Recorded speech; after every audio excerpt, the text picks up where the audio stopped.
కాలంలో ఏమేమి పనులకు సంబంధించి ప్రజలకు హామీ ఇవ్వడానికి స్వంత మేనిఫెస్టో ఒకటి చేశారు.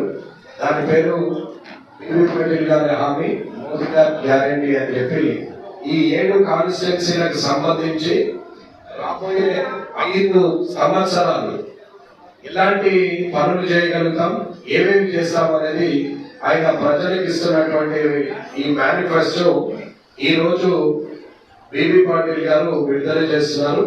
ఏదైతే ఈ ఎన్నికల ప్రచారంలో భాగంగా కేంద్ర రక్షణ శాఖ మంత్రి రాజ్నాథ్ సింగ్ గారు రేపు 12:30 గంటలకు వారపు సంతలో మరి జరిగేటువంటి బహిరంగ సభలో వారు పాల్గొని ప్రసంగిస్తారు. మరి ఈ బహిరంగ సభను విజయవంతం చేయవలసిందిగా, తరలి రావాల్సిందిగా అప్పీల్ చేస్తారు.